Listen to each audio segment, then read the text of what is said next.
Ford and GM have fallen so far from grace. I mean, what used to be one of the most reliable, respectable, serviceable vehicles on the road is nothing more than a fantastic plastic hunk of junk, if I put it politely.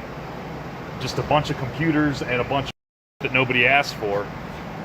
And this one, as you can see, it's a new body style. Guess what I had to do to it? An engine. Already. Truck ain't even 4 years old. Already needs a motor. But that's not the only thing, right? It wouldn't be so bad if they were as serviceable as they used to be. You know, the old Silverados, you could yank the motor out of that thing in an afternoon and give it back to the customer before lunch. Not this Kyle, man. They have engineered these things. I'll show you. It's just such nonsense, man. There's just so much in the way these days. And I kind of wanted to, I was putting this back together because this truck refuses to leave, man. I'm going to make another video about that.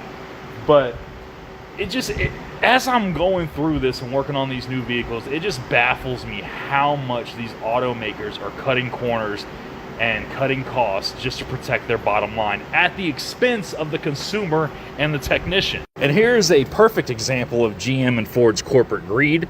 They have eliminated belt tensioners. My other technicians will know exactly what I have here in my hand. And for those of you who don't, this is a stretch belt.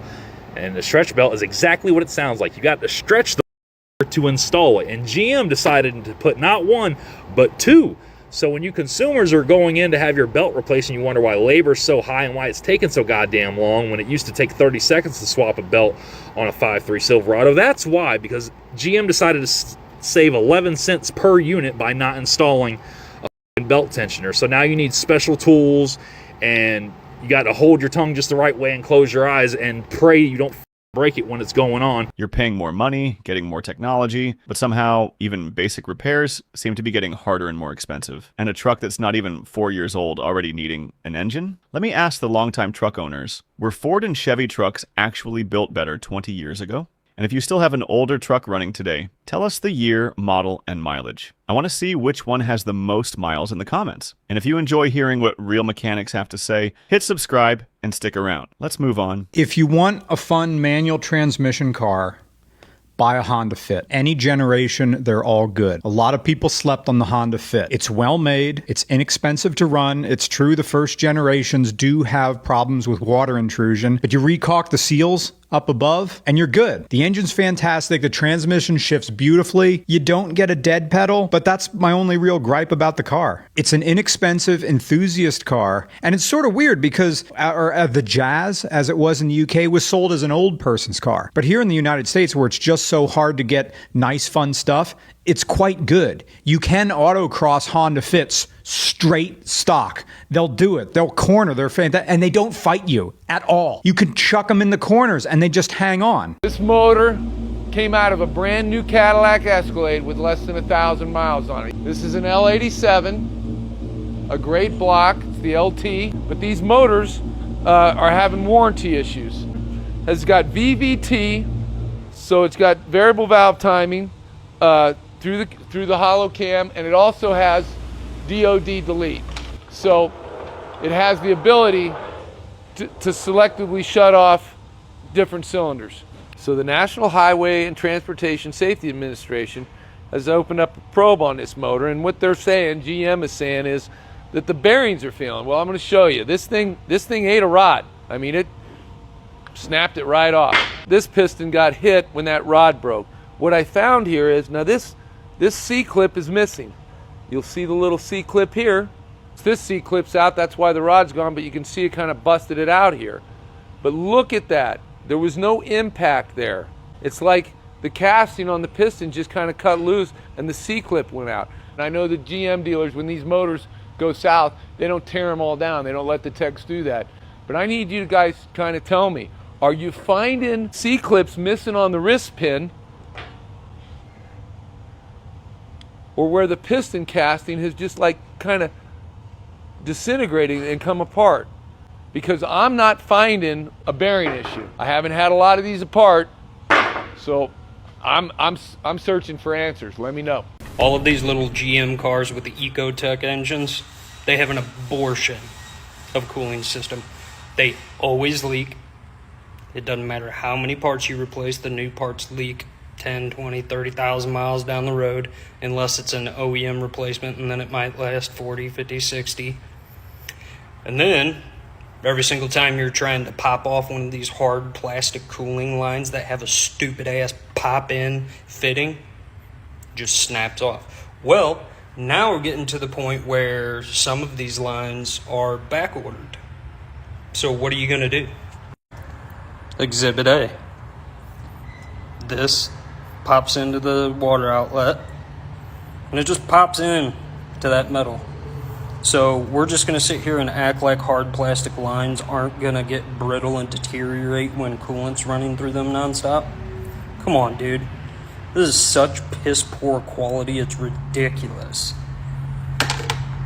But anyways, had to replace this, and this probably isn't even 6 months old. Moto Rad. These plugs down here, they leak every single time on this replacement part, so we switched over to a different brand, Murray. Anyways, as you can see, I've already had this plug out once, replaced the O-ring on it, and covered it with RTV and popped it back in there. This time when I took it off, well, what's that?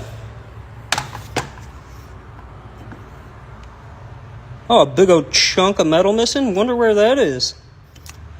Oh, and don't come at me with you installed it improperly, blah, blah, blah. 89 inch-pounds. It's easy. But, yeah, so that's a month out, that line. So what I had to do was take a piece of brake line, trim the hard plastic line, shove the brake line inside of it, and then take hose and slip it over and clamp it in place.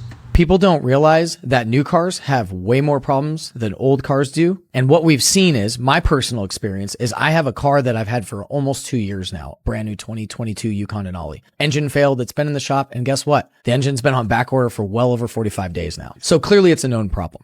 My point is that you cannot guess or determine that just because something is new, that it's not going to have recalls, failures, or challenges throughout the process of you owning it. My best recommendation is to be able to subsidize these fixes moving forward by protecting yourself and building it into your budget up front, that you're going to have a cost of ownership involved with fixes and repairs across the board. So just because it's new doesn't mean it's going to be more trustworthy or reliable. Most people buy a brand new car because they don't want to worry about major repairs for years. So imagine spending that kind of money on a Yukon Denali, only to have the engine fail and then wait weeks for a replacement. At that point, you start wondering what you're actually paying the new car premium for. What car brand would you never own and why? I just got done working on this one for like 4 days, swapping the engine out of it. So maybe you want to take a look at that emblem. Just so difficult to work on. Definitely require more maintenance. They have GDI, which is gas direct injected. The intake manifold needs to be cleaned on a regular basis, which usually vehicle owners never want to do. One car brand that you would never own and why? Nissan, just don't like their CVT transmissions. What car brand would you never own and why? Never own a Mini Cooper because they're a pain in the ass to work on and service centers are rare. What is one brand of car that you would never own and why? Probably a Mitsubishi because they break down a lot and there's not very many dealerships anywhere. What is one car brand you would never own and why? Audi. The maintenance on them is so expensive. There's so many special tools that you need to even work on the vehicle. It's just too much of a hassle. That's why I prefer my domestic or my import. What car brand you never own and why? First one that comes to mind is Lincoln. They're great cars. I mean, they look good, but when it comes to maintenance and simplicity, forget about it. Hour labor just for a cabin air filter replacement, I don't think it's worth it. Here are the 10 vehicles that are the least likely to make it to 100,000 miles. If you're going to invest in a car, you want to make sure you don't throw your money away. And these 10 vehicles have massive, massive concerns. The majority of them are transmission failures, engine failures, drivetrain failures, electrical failures, all the failures that total a car because they're so expensive. Number 10 is the Nissan Altima. Number 9 is the BMW 3 Series. And Number 8 is the Land Rover Discovery, which is not surprising at all. Land Rover has always struggled in this category. Number 7 is the Fiat 500. Number 6 is the Jeep Wrangler. I feel like Jeeps are always on this list and notorious for this. Number 5 is the Ford Fiesta. Number 4 is the Chrysler 200. And number 3 is the Volkswagen Tiguan. Number 2 is the Mini Cooper. And number 1 surprised me on this list as a Tesla owner, but the number 1 vehicle least likely to make it to 100,000 miles is the Tesla Model S, citing battery concerns, and so a lot of them don't make it there. Patrick, why don't new trucks last? So, a lot of different reasons. A big one that I will preach about for a long time, I guess, cylinder deactivation. Seems to cause a lot of issues. You're adding moving parts. GM's been using it for a long time. They call it AFM for active fuel management. Dodge is calling it MDS for multi-displacement. And I think Ford's like VDE for variable displacement engine. They all essentially do the same thing, albeit sometimes in different ways. I guess the most common ones would be GM that we've seen a lot of failures with. They use hydraulically controlled lifters and a solenoid to basically to close the valves on 4 cylinders, and then they cut fuel to those. Well, that sounds like a great idea, and I mean, yeah, you do get a little bit of economy for it, or from it, but those extra moving parts, those lifters fail, and it is not a cheap repair, especially when you start wiping cam loads and things like that. So that's one big one. Another one is, and this is another thing I think is really emissions driven, but transmissions have been getting more and more complex. So you get into these 8 and 10 speed transmissions, we're seeing failures all over the place. And I'm talking like 50, 60,000 miles on a truck that is used as a grocery getter. That is unacceptable in my opinion. But again, you have all these extra gears, you have all these extra moving parts. There's a lot more going on in there. They're trying to squeeze everything they can out of it. You can only fit so much in a box that's this big. And you can't make the box bigger without making the truck bigger. So that's kind of where I stand with it. But yeah, we see a lot of premature failures on variable displacement. There's cylinder deactivation with engines and transmission failures, just catastrophic internal failures. Yeah, but that's kind of where I'm at with it. And we see a lot of failures too out of these half-ton trucks that people just tow light campers, boats, stuff like that with. But early 2000s, everybody was towing with half-tons. What changed there? How many gears are in the transmission? Just shoving more into the same size package. That is the biggest part of it to me. I mean, you can kind of help alleviate that by getting more frequent with fluid flushes and things like that, but they're still just going to keep seeing issues, man. There are too many moving parts in that tiny little box. After watching all of this, I keep coming back to one simple question. What happened to cars that were just built to last? Nobody expects a car to run forever. Things break. That's normal. But when you're spending $50,000, $60,000, sometimes even $100,000 on a new vehicle, you shouldn't be worried about an engine or transmission before you've even finished paying for the thing. And maybe some of you completely disagree with me. Maybe your new car has been great. That's why I want to hear from you. What are you driving right now? How many miles are on it? And would you buy the same car again? If you enjoy these conversations, subscribe and stick around. Thanks for spending some time with us, and I'll see you in the next one.